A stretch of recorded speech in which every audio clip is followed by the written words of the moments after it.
Describe something you do to keep fit and healthy, you should say. What is it? When do you do it? Who do you do it with? Why is it important to keep fit and healthy? And explain why it can help you keep fit and healthy. Okay. I'd like to talk about jogging, which is something I do regularly to stay fit and healthy. Jogging is a simple exercise that helps me stay active and improve my stamina. Mhm. I usually go jogging early in the morning around 6 a.m. when the weather is cool and, the streets are less crowded. I jog for about 30 minutes in a nearby park. Right. Sometimes I jog alone, but occasionally I go with a friend who also enjoys running. Having someone to jog with makes it more fun and, well, motivating. Okay. Keeping fit and healthy is important because it helps me stay energetic throughout the day and reduces the risk of getting sick. Jogging helps me burn calories, strengthen my muscles, and improve my mood. I always feel refreshed and happy after a good jog. Okay. Now for part three. Should schools provide physical education to students? Why and how? Yes, I think schools should provide physical education because it helps students stay active and learn the importance of fitness. For example, regular sports or exercise classes can improve their physical health and reduce stress. Nah. Schools could include activities like team sports, maybe yoga, or just simple exercises in their schedule to make physical education fun and engaging for students. How can we use technology to keep fit? Well, we can use things like fitness apps or smartwatches to track our steps, calories burned, or maybe heart rate. Right. For instance, apps like Fitbit or MyFitnessPal help people set fitness goals and monitor their progress. And Hmm. online workout videos, on platforms like YouTube are also helpful for exercising at home without needing expensive equipment. Do you think it is good for governments to utilize popular celebrities to help build health awareness? Yes, I think it's a good idea because celebrities have a big influence on people, right? For example, if a famous actor promotes healthy eating or, say, regular exercise, more people will probably follow their advice. Governments can use celebrities in campaigns to encourage fitness habits and raise awareness about health issues. How can parents help and guide their children to keep healthy? Parents can encourage their children to eat healthy food, maybe by preparing nutritious meals at home. Okay. They can also motivate kids to play outdoor games instead of spending too much time on screens. Like, parents could join their children in activities like cycling or walking to make staying active a family habit. What do people normally do to keep fit and healthy in your country? In my country, people often go for morning walks, do yoga, or play sports like cricket or football to stay fit. Right. For example, parks are usually quite crowded with people exercising early in the morning. Many also prefer, traditional practices like meditation for mental well-being. And how do children and old people keep fit and healthy? Well, children stay active by playing games or participating in school sports, which helps them develop strength and coordination. Older people, they tend to prefer walking or doing light exercises like yoga because these activities are gentle on their bodies while still keeping them healthy. Okay, great. So you've just heard a full Band 8 simulation, parts 2 and 3. Hopefully that gives you a pretty clear picture of that level. Yeah, a good solid performance there. Now, let's immediately listen to a Band 9 take on the exact same questions. This is where the comparison gets really interesting, I think. Absolutely. Okay, examiner hat back on. Here's the part two question again. Describe something you do to keep fit and healthy. You should say, what is it? When do you do it? Who do you do it with? Why is it important to keep fit and healthy? And explain why it can help you keep fit and healthy. Okay.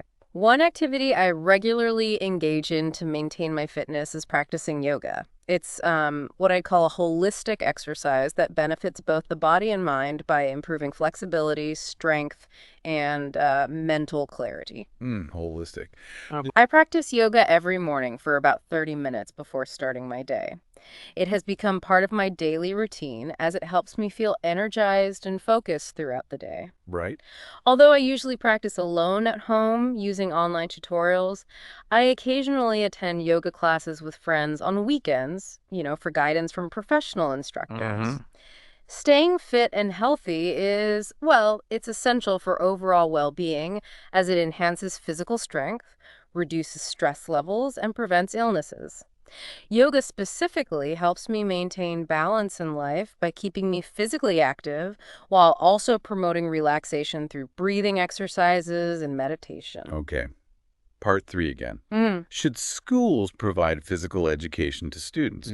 Why and how? absolutely.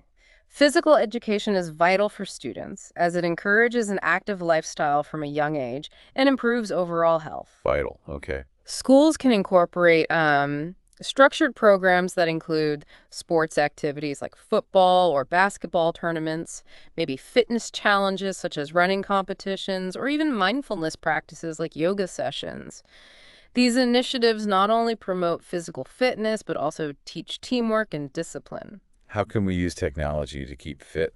Technology offers various tools like fitness apps that track progress by monitoring steps taken, calories burned, or workout durations. Hmm. Smartwatches, such as Apple Watch or Garmin devices, they monitor health metrics like heart rate or sleep patterns, helping users maintain balanced routines. And virtual workout programs on platforms like Peloton allow people to exercise conveniently at home while receiving professional guidance. Do you think it's good for governments to utilize popular celebrities to help build health awareness? Yes, I do think leveraging celebrities for health campaigns is effective because they have such a wide reach and Yeah. can influence public behavior positively. Right, leveraging celebrities. For instance, when a well-known athlete endorses regular exercise or healthy eating habits, it inspires people across different age groups to adopt similar practices. Governments can certainly use this strategy to promote initiatives like vaccination drives or fitness challenges. How can parents help and guide their children to keep healthy? Well, parents can lead by example by adopting healthy habits themselves, such as eating nutritious meals or staying active through regular exercise routines. Leading by example, yeah. They can also encourage outdoor activities by organizing family outings, maybe like hiking trips or cycling sessions, while limiting screen time at home. And educating children about balanced diets and the importance of hydration further ensures they develop lifelong healthy habits. What do people normally do to keep fit and healthy in your country? In my country, many people engage in traditional practices such as yoga or Ayurveda alongside more modern activities like gym workouts or even running marathons. Interesting mix. Morning walks in parks are particularly popular among all age groups as they provide both physical exercise and sort of mental relaxation in natural surroundings. Here, finally, how do children and old people keep fit and healthy?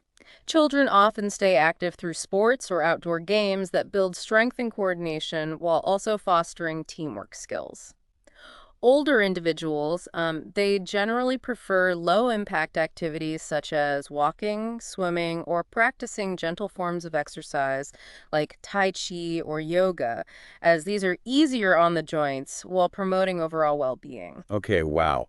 Listening to those back-to-back Band 8 and Band 9, it really clarifies the nuances, doesn't Now, it? it really does.